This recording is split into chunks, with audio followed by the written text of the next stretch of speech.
अच्छा लगे तो वीडियो को लाइक जरूर कीजिएगा और इसी तरह के वीडियोस पाने के लिए आप हमारे चैनल को सब्सक्राइब भी कीजिएगा ताकि आपको इसी तरह के लेटेस्ट और फ्रेश कंटेंट मिलते रहे। फिल्म की शुरुआत यंग कृष्णा और बसु उर्फ बसुदा से होती है। दोनों मुंबई के समुद्र के किनारे बैठे बात कर रहे हैं। बसु कृष्णा के कंधे पर सर टिकाए बैठी उससे पूछती है, कृष्णा कोई हमको अलग तो नहीं करेगा ना? इस पर कृष्णा उसे जवाब देता है, हम चेक किए थे, अभी तक तो कोई पैदा ही नहीं हुआ है। किसी ने कोशिश भी की ना तो वो पूरी दुनिया को आग लगा देगा। इसके बाद हम यंग चुलबुले लड़के से खतरनाक बन चुके कृष्णा को जेल में दूसरे कैदियों के साथ देख पाते हैं। कृष्णा का दबदबा ऐसा है कि उसके चश्मा उतरते ही दूसरे कैदी पतली गली पकड़ लेते हैं और जो बच जाते हैं उसके सामने दोबारा खड़े होने के लायक नहीं रहते हैं। तो 22 साल से कृष्णा डबल मर्डर की सजा काट रहा है। मुंबई के आर्थर रोड जेल में उसकी पहचान अब सबसे हो गई। पुलिस वालों से लेकर कैदियों तक के बीच उसकी इज्जत है। उससे कोई भी पंगा नहीं लेना चाहता है। हालांकि दिखने में कृष्णा जो है वो एक सीधा साधा और डिसेंट आदमी है,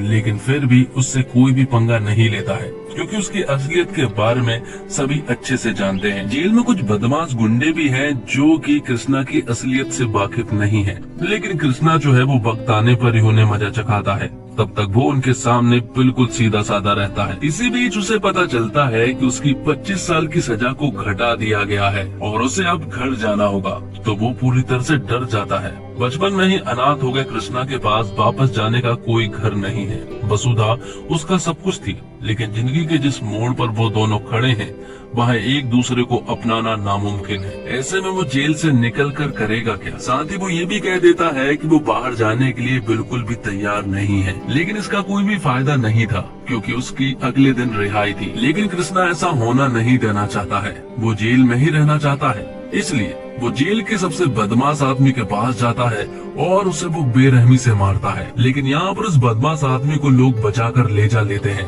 और यहाँ पर कृष्णा को एक सेपरेट में डाल दिया जाता है। और जेल के ऑफिसरों को ये बात बहुत अच्छे से मालूम है कि कृष्णा बाहर क्यों नहीं जाना चाहता है, और ये बात भी मालूम है कि कृष्णा ने उस बदमाश आदमी को क्यों मारा है, ताकि उसे जेल से बाहर ना जाने दिया जाए। लेकिन डिसीजन फाइनल था और उसे अगले दिन जेल से रिहा होना ही होगा। कृष्णा के जेल से निकलने का मतलब था कि कृष्णा का 22 साल पहले हुए वाक्यों को दोबारा जीना, वसुधा से दोबारा मुलाकात और बीते गमों की दोबारा वापसी। इस सब के बीच उसे उस काली अंधेरी रातों को फिर से जीना पड़ेगा जिसने उसकी और वसुधा की जिंदगी को आम लव स्टोरी से बदलकर एक खौफनाक सपने के रूप में बदल दिया था। तो अगले दिन कृष्णा रिहा होने वाला था और कृष्णा का सबसे अच्छा दोस्त जिग्नेश जो है वो ये बात बसु को भी बता देता है, जिसके बाद कहानी जो है वो 22 साल पहले शिफ्ट हो जाती है, जहाँ पर कि हम यंग बसु और कृष्णा को देख पाते हैं। 22 साल पहले दोनों ही मुंबई की एक चौल में रहा करते थे। दोनों ही एक दूसरे के पड़ोसी थे और यहीं पर रहकर दोनों एक दूसरे से प्यार करने लगे थे। उनका प्यार ऐसा था कि दोनों एक दूसरे के लिए कुछ भी कर सकते थे। वसुधा के पास तो उसकी पूरी फैमिली है, लेकिन उसकी पूरी फैमिली सिर्फ और सिर्फ वसुधा ही है और वो वसुधा के लिए कुछ भी कर सकता है। तो कृष्णा जो है वो काफी इंटेलिजेंट है और वो हमेशा वसु को सपोर्ट करता है और आगे की पढ़ाई के लिए हमेशा मोटिवेट करता है। जिसके बाद कहानी जो है वो प्रेजेंट में आ जाती है, जहाँ पर कि हम कृष्णा को जेल से रिहा होता हुआ देख पाते हैं और कृष्णा को लेने के लिए उसका बचपन का दोस्त जिग्नेश आया था। वो यहाँ से निकलते हैं और सबसे पहले एक सेल्फी लेते हैं। वो सेल्फी जिग्नेश सबसे पहले बसु के पास पहुंचाता है और बसु सेल्फी को देखकर रोने लगती है क्योंकि बसु अभी भी कृष्णा से प्यार करती है। तो यहाँ से निकलने के बाद जिग्नेश और कृष्णा जो है वो साहू जी की शॉप पर पहुंचते हैं। दरअसल में सालों पहले कृष्णा जो है वो साहू जी की शॉप पर अकाउंटेंट का काम किया करता था और इसी बीच हमें इसी शॉप का एक फ्लैशबैक का सीन दिखाया जाता है। कृष्णा साहू जी की शॉप पर अपना काम खत्म करके वापस लौट रहा था, लेकिन तभी अचानक से कृष्णा देखता है कि कुछ 3 बदमाश लोग जो है वो साहू जी के शॉप पर उन्हें लूटने के लिए पहुंच जाते हैं। उन्होंने अपना फेस जो है वो पूरी तरह से कवर किया हुआ था। तो कृष्णा उनसे कहता है कि वो तीनों से तो नहीं लड़ पाएगा, लेकिन उन तीनों में से वो एक को तो आराम से पकड़ ही लेगा और फिर तीनों ही पकड़े जाएंगे, इसलिए तुम्हारे पास मौका है कि तुम अभी यहाँ से भाग सकते हो। ये सुनने के बाद वो तीनों ही यहाँ से भाग गए थे और बाद में जब कृष्णा अपने चौल में वापस आता है तो वो यहीं पर रहने वाले पकिया नाम के लड़के से मिलता है। वो उसे 2 चांटे लगाता है और कहता है कि आज के बाद साहू जी की दुकान के आसपास दिखना भी नहीं। दरअसल में कृष्णा ने पकिया को पहचान लिया था कि उन 3 आदमी में से एक पकिया था, लेकिन पकिया जो है वो असल में एक बदमाश आदमी है और और वो अक्सर ऐसे काम करता रहता है। अब अगले दिन हम देखते हैं कि कृष्णा जिस कंपनी में काम करता है वहाँ उसका बॉस उसे बताता है कि उसका प्रमोशन हो गया है और बेंगलोर में 7 दिनों की ट्रेनिंग के बाद उसे जर्मनी भेजा जाएगा। ये सुनने के बाद तो वो बहुत ज्यादा खुश हो जाता है और तुरंत ही ये बात बताने के लिए बसु के पास पहुँचता है। बसु ये बात सुनकर रोने लगती है। दरअसल में कृष्णा जो है वो जर्मनी 2 साल के लिए जाने वाला था, लेकिन बसु उससे कहती है कि मेरे आंसू को देखकर ये मत समझना कि मैं खुश नहीं हूँ, मैं बहुत खुश हूँ। लेकिन अब कृष्णा का दिल भर आता है क्योंकि 2 साल बसु के बिना बिताना उसके लिए एक बहुत बड़ी चुनौती थी। हालांकि कृष्णा वहाँ जाना नहीं चाहता था, लेकिन बसु उससे कहती है कि ये तुम्हारे फ्यूचर का सवाल है। वो कहती है कि 2 साल की ही तो बात है,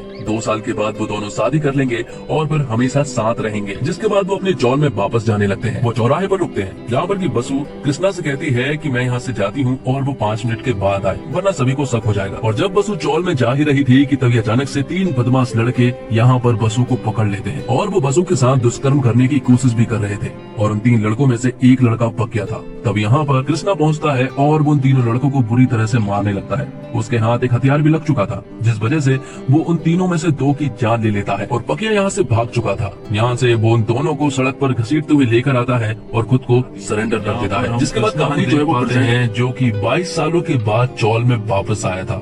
वो सबसे पहले अपने कमरे में पहुंचता है। 22 साल पहले कृष्णा ने इस कमरे में एक अंगूठी छिपाई थी और वो वही यहाँ पर लेने के लिए आया था। वो अंगूठी यहाँ पर नहीं थी और फिर तभी यहाँ पर एंट्री होती है बसु की। बसु यहाँ पर उससे मिलती है और दोनों एक दूसरे को देखते ही रह जाते हैं। बसु यहाँ पर कृष्णा से कहती है कि मुझे मालूम था कि जेल से निकलने के बाद वो यहाँ पर जरूर आएगा और उसे ये भी मालूम है कि वो यहाँ पर अंगूठी लेने के लिए आया था। लेकिन सालों पहले ही बसु ने उस अंगूठी को कृष्णा के कमरे से निकाल लिया था। जिसके बाद बसु कृष्णा को उस जगह पर ले जाती है जहाँ पर कि वो दोनों अक्सर मिला करते थे और यहाँ पर कृष्णा बसु को बताता है कि वो आज रात ही दुबई जा रहा है और फिर मुंबई वो वापस कभी नहीं लौटने वाला। तभी यहाँ पर बसु के हस्बैंड अभिजीत का कॉल आता है और यहाँ कृष्णा को मालूम चलता है कि बसु ने अभिजीत को उन दोनों के बारे में सब कुछ बता दिया है। ये सुनकर कृष्णा पूरी तरह से हैरान रह जाता है और वो बसु से कहता है कि हम दोनों ने वादा किया था कि हम दोनों के बारे में हम किसी को भी नहीं बताएंगे। तो बसु कहती है कि तुम्ही ने कहा था कि आगे बढ़ जाओ और अब मैं जिस इंसान के साथ आगे बढ़ूं और उसे तुम्हारे बारे में ना बताऊं तो उस इंसान के साथ नाइंसाफी होगी। अब क्योंकि अभिजीत कृष्णा के बारे में सब कुछ जानता है इसलिए अभिजीत कृष्णा को घर बुलाता है। इसलिए बसु जो है वो कृष्णा को अपने घर ले जाने लगती है, जबकि कृष्णा का बिल्कुल भी मन नहीं था कि वो बसु के घर जाए और अभिजीत से मिले। अब जब कृष्णा बसु के घर पहुंचता है तो उसे मालूम चलता है कि बसु का बिजनेस जो है वो काफी अच्छा चल रहा है और अभिजीत भी काफी अमीर आदमी है। और अभिजीत के घर पर पहुंचते ही उसे वो वकील मिलता है जिसने कृष्णा को छुड़ाने में मदद कराई थी और उसे देखकर यहाँ पर कृष्णा को मालूम चलता है कि दरअसल में 2.5 साल की जो सजा कम कराई गई है वो दरअसल में अभिजीत की वजह से कम कराई है। लेकिन ये बात बसु को नहीं मालूम है और फिर थोड़ी देर के बाद बसु यहाँ पर आ जाती है, जिसके बाद वो तीनों ही बात करने लगते हैं और बसु अभिजीत को बताती है कि दरअसल में कृष्णा जो है वो आज रात ही दुबई जा रहा है। जिसके बाद बसु को एक अर्जेंट काम आ जाता है ऑफिस के लिए, इसलिए वो तुरंत ही ऑफिस के लिए निकल जाती है। उसके जाते ही अभिजीत यहाँ पर कृष्णा से बात करने लगता है और वो तुरंत ही उस रात के बारे में पूछता है। हालांकि अभिजीत को उस रात के बारे में बहुत अच्छे से मालूम है, लेकिन एक बार फिर से वो कृष्णा के मुंह से सुनना चाहता है। लेकिन यहाँ पर बसु ने जिस तरह से अभिजीत को बताया था उसी तरह से यहाँ पर कृष्णा भी अभिजीत को उसी तरह से सब कुछ बताता है कि उन 3 लोगों में से उसने 2 को मार दिया था और एक लड़का बकिया जो है वो भाग गया था। जिसके बाद उन दोनों लड़कों को उसने घसीटता हुआ सड़क पर लेकर आया था और खुद को सरेंडर कर दिया था। लेकिन यहाँ से अभिजीत को आगे की स्टोरी नहीं मालूम थी। उसे जानना था कि आखिर आगे हुआ क्या, आगे बकिया का क्या हुआ।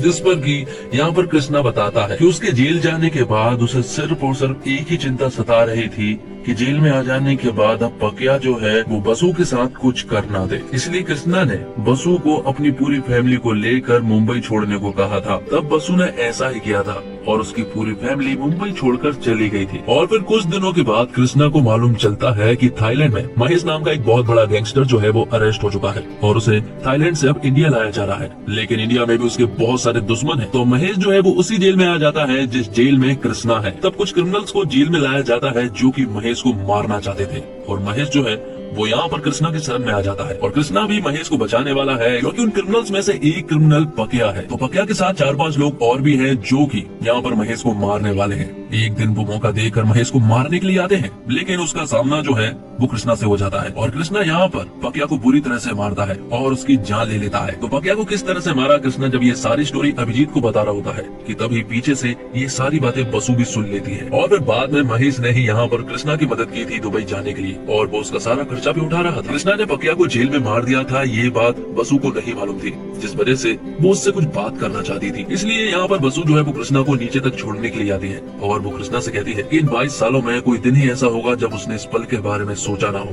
जिस पर कि कृष्णा उससे कहता है कि इन 22 सालों में इन पलों के अलावा उसने कुछ सोचा ही नहीं। बसु उससे कहती है कि क्या तुम कभी मुंबई वापस लौटोगे, जिस पर कि कृष्णा मना करता है। कृष्णा बसु को समझाता है कि ये कहानी इतनी ही थी, हमें साथ इतना ही जीना था। बसु कृष्णा से कहती है कि मैंने तुम्हारी जिंदगी बर्बाद कर दी, जिस पर कि कृष्णा कहता है कि मैं तुम्हारे कुछ काम आया, इससे बड़ी बात तो कुछ हो ही नहीं सकती। जिसके बाद बसु जो है वो कृष्णा को गले लगा लेती है। यहाँ पर कृष्णा उससे कहता है कि बालकनी से अभिजीत सब कुछ देख रहा है, लेकिन बसु भी ये बात बहुत अच्छे से जानती है और उसे कोई भी फर्क नहीं पड़ता है, क्योंकि कृष्णा जो है वो हमेशा के लिए दुबई जाने वाला है। तो कृष्णा जो है वो यहाँ से जिग्नेश के साथ निकल जाता है। बाद में जब बसु जो है वो अभिजीत के पास आती है तो अभिजीत यहाँ पर बसु से कुछ सवाल करता है और वो उससे ये भी कहता है कि मुझे ये बात जाननी है कि आखिर उस रात हुआ क्या था, क्योंकि बसु और कृष्णा जो स्टोरी बता रहे हैं वो उसे सही नहीं लग रही है। जिस पर कि बसु उसे रियल स्टोरी बताना शुरू करती है। उस दिन वो दोनों मिले थे और जब बसु चौल की तरफ वापस लौट रही थी तो उन तीनों ने उसके साथ दुष्कर्म करने की कोशिश जरूर की थी, लेकिन जो 2 लोग मारे गए थे वो कृष्णा के हाथ नहीं मारे गए थे, बल्कि बसु के हाथ गलती से मारे गए थे सेल्फ डिफेंस में। और थोड़ी देर के बाद जब कृष्णा यहाँ पर आया